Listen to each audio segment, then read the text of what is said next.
Hi, my name's Mike Dawson. Welcome to the Gloria Swanson Fan Club podcast.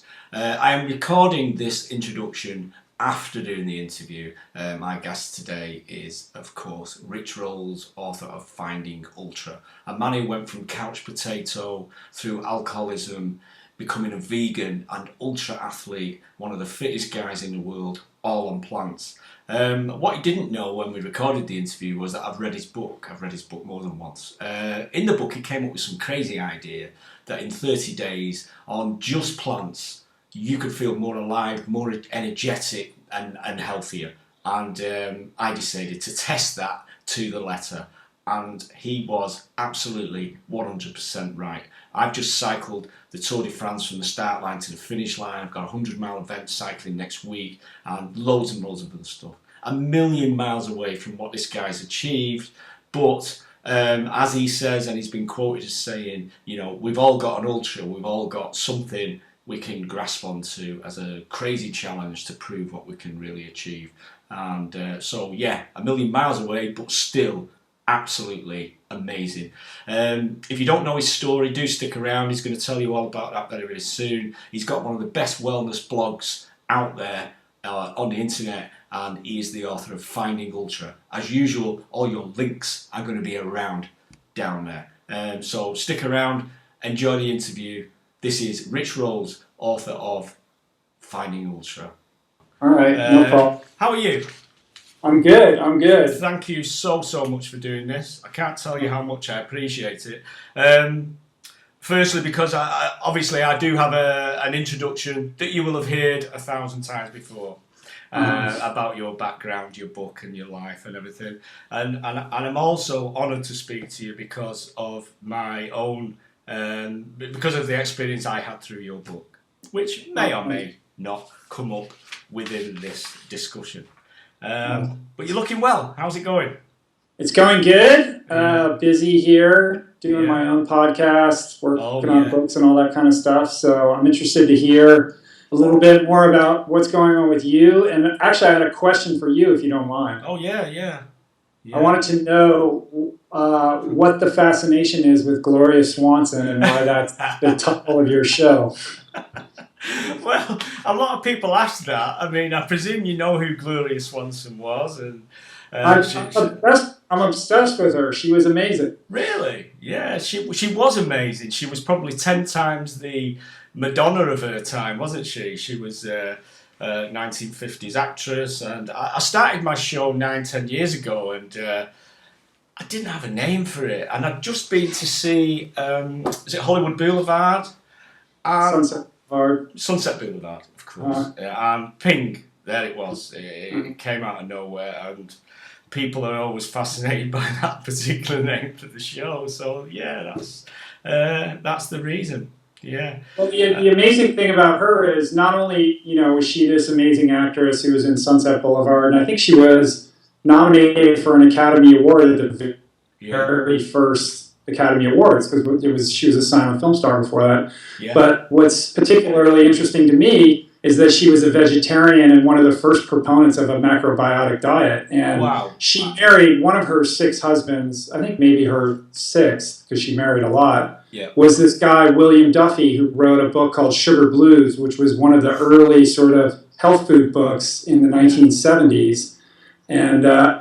And she was constantly promoting this way of eating and living. And she used to go down to this resort called Rancho La Puerta in Mexico that's run by this amazing woman named Deborah Zake, who I've been down there, I've spoken down there, and I had her on my podcast. And it's just fascinating that, Gloria Swanson was truly one of the early wellness warriors of our culture. Well, that is incredible. I did not know that. I really did not know that. That is fantastic, and a weird kind of connection. Whoops, you're breaking up a little bit there.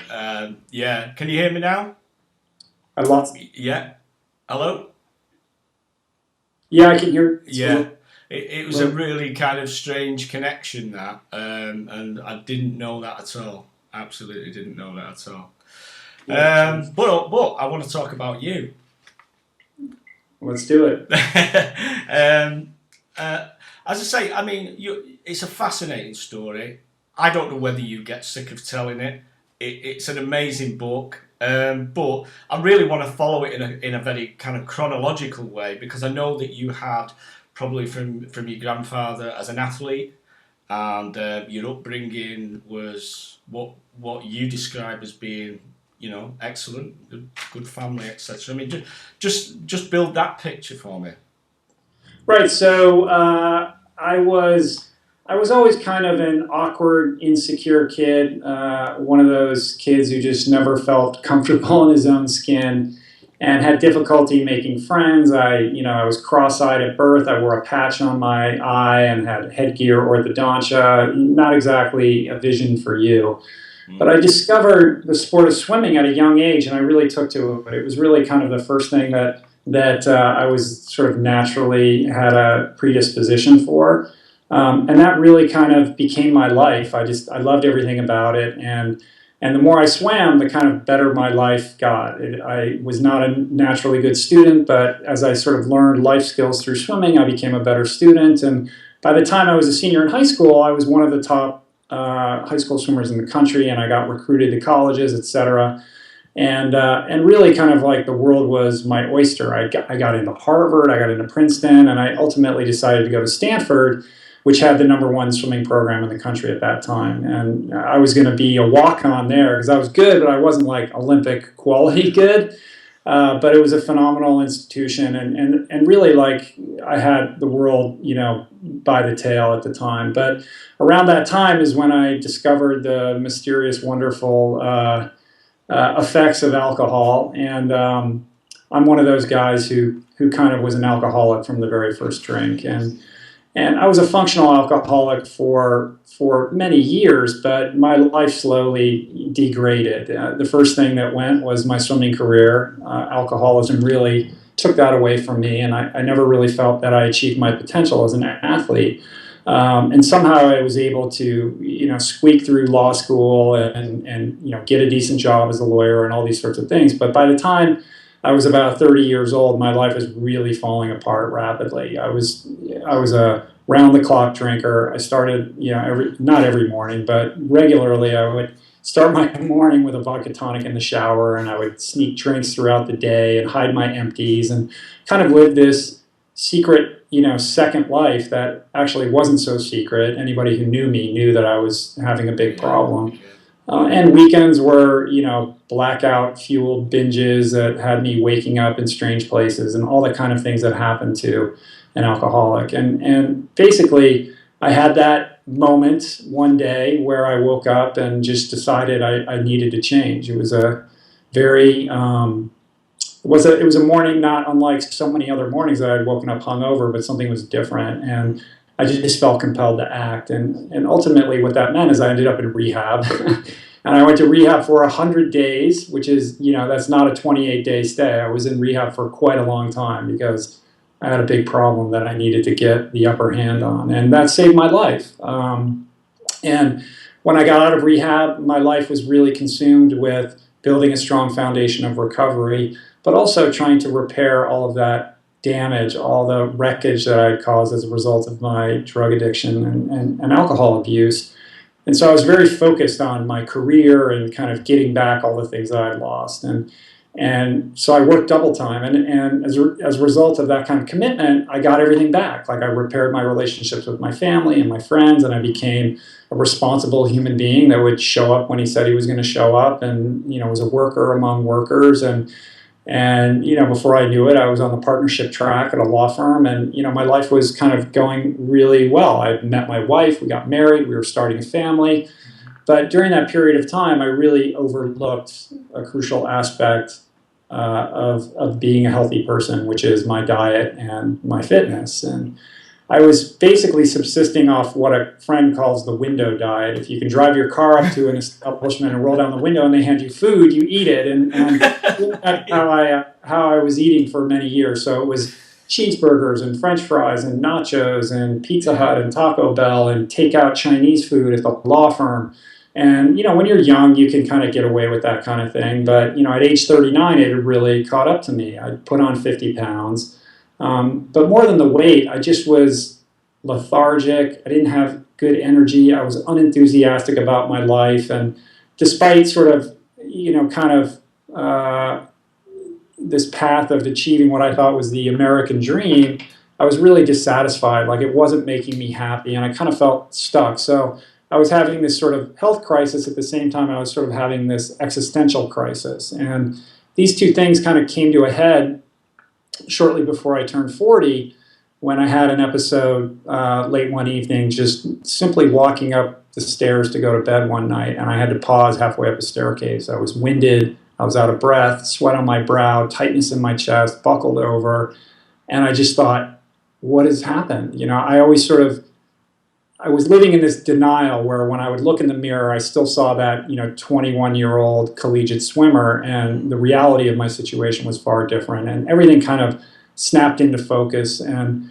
one of the reasons I always tell the kind of alcoholism addiction story is that, I had that moment of clarity when I woke up and realized I needed to go to rehab. Well, this moment on the staircase was very similar to that. It was a moment of reckoning where I had perfect clarity on how I was living my life, and I knew that I needed to change. And not only did I know that I needed to change, I needed to do something immediate, drastic, and specific. Because that morning that I woke up hungover, had I just decided, well, I'll put that decision off until tomorrow, I might still be drinking. I knew that there's a preciousness in really grabbing onto a moment and seizing it before it passes. And that really was kind of the beginning of my journey into diet and nutrition and fitness that got me to this place being on your podcast today. Yeah. And just skipping back a little bit, it struck me in the book when you talked about the shyness and the growing up and someone thrusting that pint of beer in your hand, and suddenly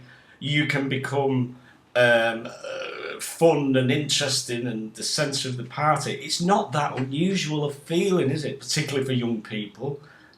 You know what I mean? You can almost kind of forgive that.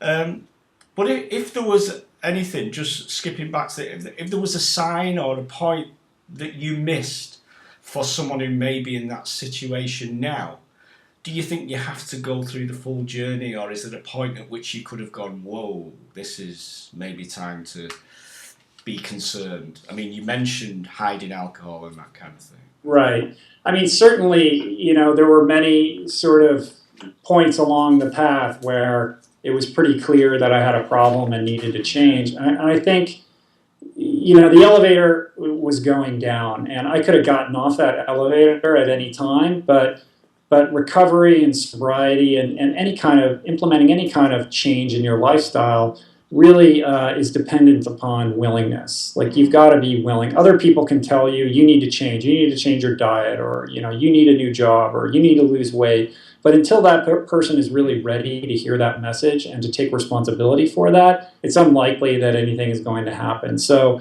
to be sure, people were saying, "You're an alcoholic, dude. You need to clean your house up."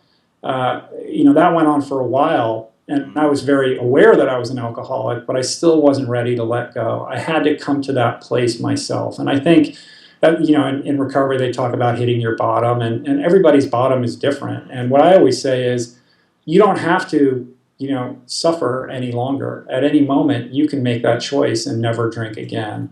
But you have to be willing to do the work. So are you willing is really the critical inquiry. And if somebody's out there who's suffering and is drinking and can't, or using drugs and doesn't see a way out, I'm happy to talk to anybody at any time who's suffering and try to help them by sharing my experience. But the truth of the matter is that change is always possible.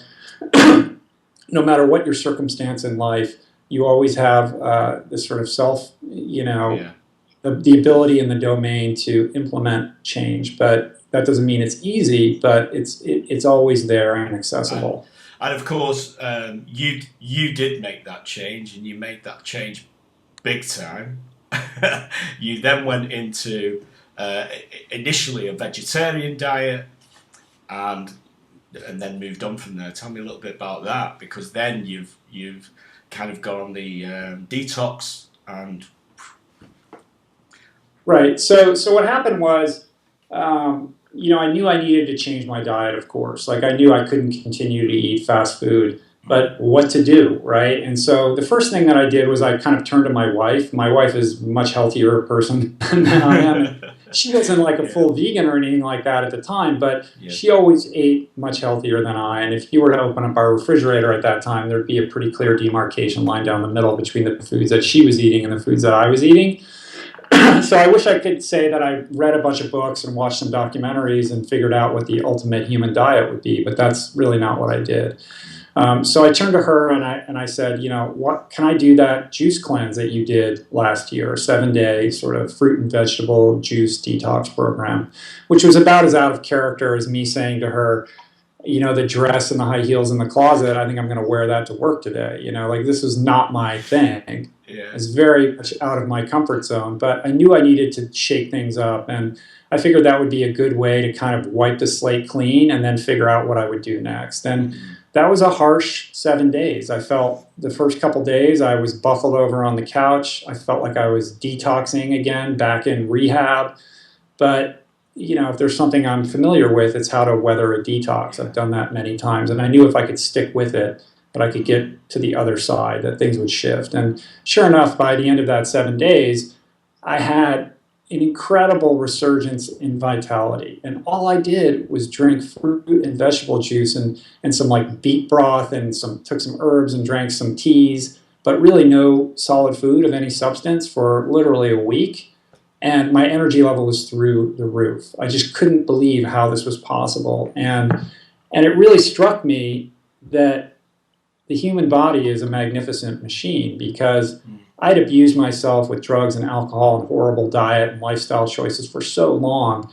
And in just 7 days, I seem to have completely reversed that through making a pretty simple, counterintuitive choice. And so I realized that there's more going on here than meets the eye when it comes to wellness and vitality and energy levels. And so that began my search to try to figure out how I could eat food and still feel that good. And like you mentioned, I dabbled in vegetarianism, but I very quickly devolved into becoming a junk food vegetarian because, you can eat pizza as long as you don't put pepperoni on it, that's vegetarian. And I can eat French fries and all these sorts of things, right? So that didn't really work out. And I kind of was ready to give up on healthy eating. And I thought, well, I'm halfway there. I wonder what would happen if I got rid of all this processed food and I got rid of the dairy. I wonder if that would make any difference. And quite frankly, I didn't think it would.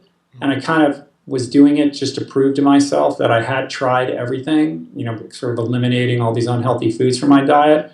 And so I jumped into that. And within a week, my energy levels were back through the roof again, similar to sort of that 7th day of the juice cleanse. And I realized at that point that I was onto something. And I was doing it in a very uneducated way. It was really based on just trying things and experiencing them and kind of paying attention to how I felt. But when I went 100% whole food plant-based, that seemed to make a big difference. And that's when I started to try to educate myself so that I could do it properly. Yeah.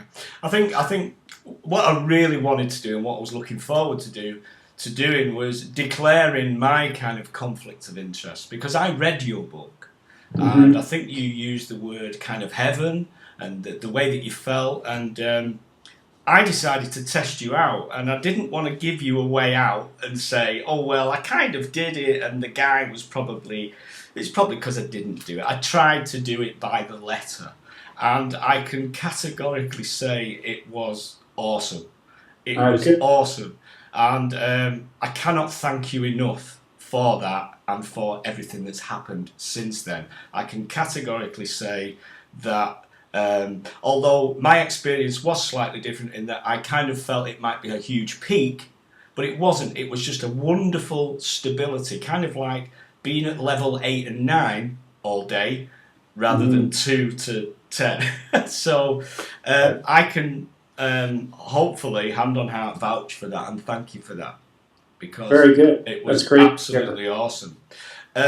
What I didn't do was what you did next. And what I find interesting, a question I was kind of dying to ask you was, most people could be forgiven for saying, do you know something, if I do a marathon and keep a little bit fitter, maybe even a triathlon or something like that, that would be awesome. I'd be a lot fitter, etc., etc.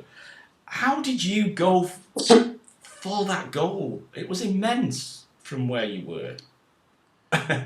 It was just like, up there. It's a great question. It's one I'm still trying to figure out the answer to, and maybe my shrink could answer better. I think what happened was that, I had this experience of feeling so much better in such a short period of time, and that got me really thinking to the level of obsession about the potential of the human mind, body, and spirit. And if I could, like I said earlier, sort of feel so much better in such a short period of time, given my historical practices, what am I truly capable of? And what happened with adopting this plant-based diet is suddenly I had so much energy that I really had to go out and exercise because I couldn't sit still. Like, I was literally vibrating. And just in order to be able to sit at my computer and focus, I needed to go outside and move my body, which is something I hadn't really done with any regularity in a long time. So I bought a pair of running shoes. My wife bought me a bike for my birthday. I'd never really ridden a bike. I went back to the pool for the first time in a long time. And I really was just enjoying the process of reconnecting with my body in a physical way. And the more I did that, the more I realized that was such a big part of my childhood and something that made me happy. And it just felt good to do it. But I didn't have any aspirations to returning to competitive athletics until I had this experience about 3 or 4 months into this kind of experiment of returning to fitness, where I went out for a morning run, and my intention at the time was just to go out for like an hour on a local trail. And I had this experience where, if you're a runner or an athlete or even a creative person, they call it being in the zone, where kind of time fades away and you feel like you can just go forever. And I had that experience. It was the first time I'd ever felt that running, to be sure, and ended up running like 24 miles one morning, completely out of the blue. And it just blew me away. Like, I couldn't figure out how that was possible. And, I'd never really been a runner. Now, certainly I'd had a background in endurance sports. I'd been a swimmer. I knew how to train. I knew how to like push my body. So, it's possible that I kind of unlocked that gene.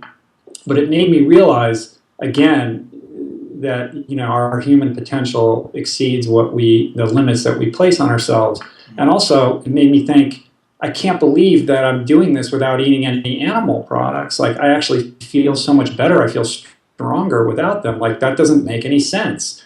And so that experience kind of really made me want to find a challenge to really fully answer that question to my satisfaction of what I was actually capable of. And because I'm a good alcoholic and I'm obsessive and I'm self-involved, of course, an Ironman is not going to be enough for me, which is ludicrous because I've never done an Ironman. I don't know why I would possibly think that.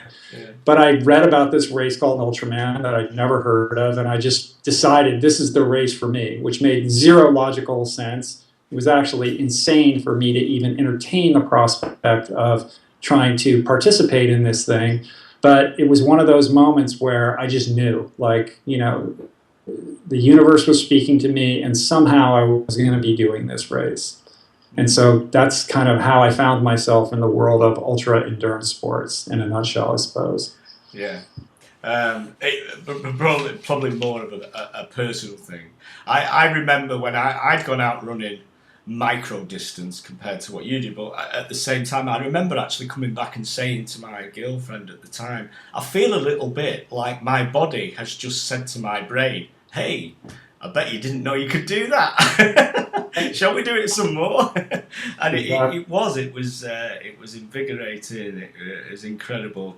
And I suppose from what you're saying, that challenge was your focus. You seem like the kind of guy that has to have that point of focus, and you trained hard and you went at that and achieved not only the ultra but the Epic 5.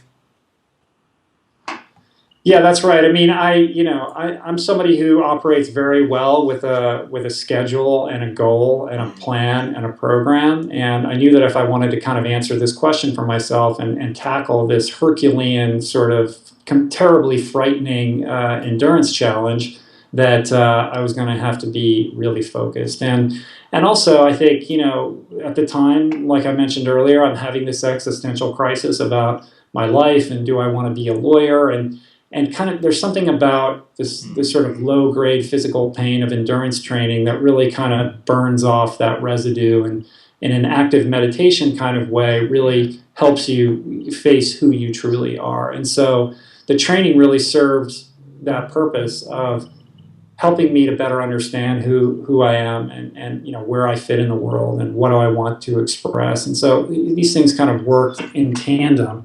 And yeah, I hired a coach, and I got really serious about my training, even though I lacked all of this experience. I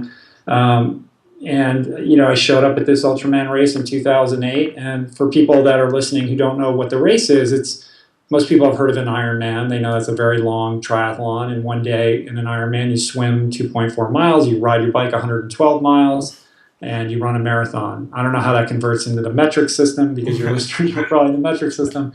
But Ultraman is essentially twice that distance. It's a 320-mile, 3-day triathlon, which over the course of 3 days, you circumnavigate the entire big island of Hawaii, which is indeed a very big island. The first day, you swim 6.2 miles, and then you ride your bike 90 miles. The second day, you ride your bike 170 miles. And the third day, you run a double marathon, 52.4 miles. Incredibly daunting, but I was committed to try to see this through. And in 2008, I showed up at this race, and honestly, my only goal was don't die. I was there to celebrate 10 years of being sober, and this new lifestyle that I embraced, and this new way of eating, and I just wanted to participate. And what happened was I ended up exceeding my expectations. I was the second fastest American that year, and I ended up 11th. And it was fantastic. I had an amazing experience. But when I asked myself if I had actually achieved my potential, I had to say no, because I went into that race timid and cautious, and like I said, just wanting to be a participant, a middle of the packer. And I knew I had a much better race in me, and I was not going to rest until I really put myself on the line to see what I was capable of. So I trained my butt off for the next year, and I showed up in 2009, and twice the athlete that I had been the year before with more experience. And the first day, I was winning the race by 10 minutes. I had a 10-minute lead on the whole field. It was like the highlight of my athletic career. I was 43 years old. I felt like I had no business even being there, let alone leading the race. It was ridiculous. The second day, I crashed my bike, and it's a long story. I didn't think I was going to be able to continue on in the race, and I sort of soldiered on, and of course lost my lead and all of that, but was able to kind of hobble through and get through that second day on the bike. And even though I didn't really feel like I had any business running, I had a swollen knee, and all the skin was shorn off of it, and all this sort of stuff, I was able to get through that 52-mile run on the third day, and ended up in 6th place in that race. And that was exceptional, and I felt great about it, even though I feel like I could have had a better race, obviously, if I hadn't crashed. But still, I didn't feel like I had answered that question. I felt like I could do more, and so that's when Epic 5 came in. And Epic 5 is the brainchild of my fellow Ultraman competitor, is a guy named Jason Lester, who's an amazing inspirational figure. And he had this idea of doing something no one had ever heard of, which was doing an Ironman a day on 5 separate Hawaiian islands in 5 days. And so in 2010, that's what we set out to do. It was an incredible experience, less like a race and more like an adventure. And we fell shy of our 5-day goal, but we got it done in a little under 7 days. And it was an incredible, of course, epic experience. And I think that I finally answered my question when I completed that, because even just a year or 2 years prior to that, I didn't think that I would ever be capable of doing anything like that. It just seemed preposterous. So that's the story. And you didn't even own a bike 2 years prior. I was going to ask you a little bit about food and diet, and something you will have heard a million times before.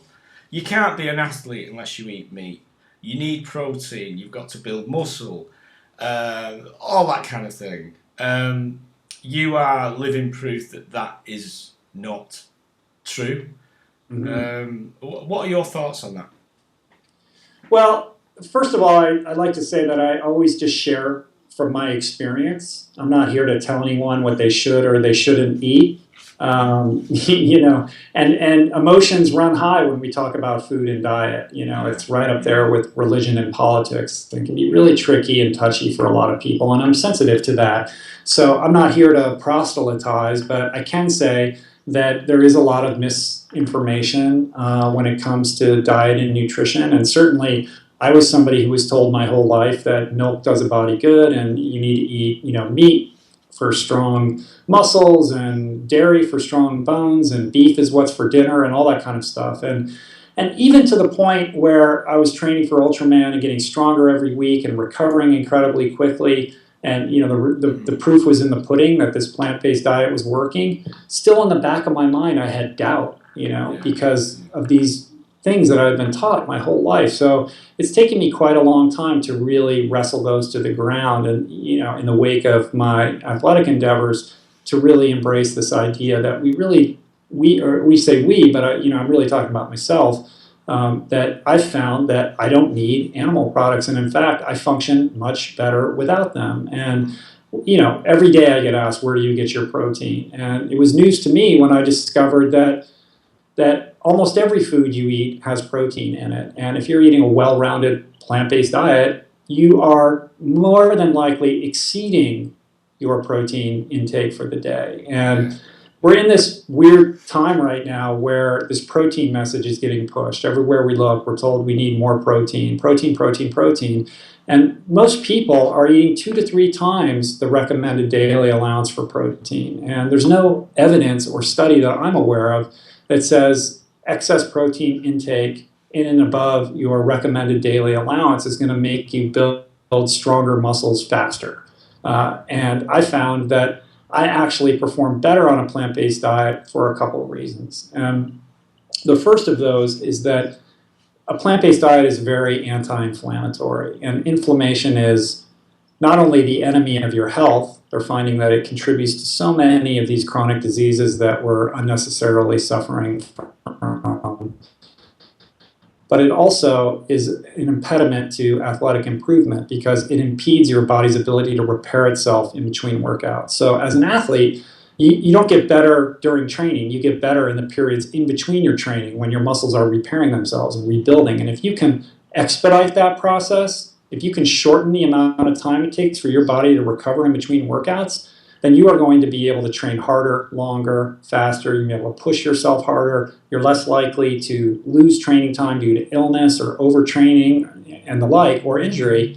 And that's been my experience. The biggest advantage is that I recover more quickly. So when it's not that eating a plant-based diet inherently makes you a better athlete, but it allows you to train better. And you protract that out over the course of a number of months or a season or a number of years, and that translates into huge performance gains. And the other thing is that it's very alkaline forming, and as opposed to a diet heavy in processed foods, meat and dairy, which tend to be very acid forming. And this is what is causing all of this inflammation and these problems that really have profound impacts well beyond the athletic sphere, but apply to all of these diseases, like I said before. Yeah, I have a million other things I'd love to talk to you about. I've taken up so much of your time, and I can't tell you how much I appreciate what you've done for me and the book. And everything else. We will have links right down here to the book. I highly recommend it.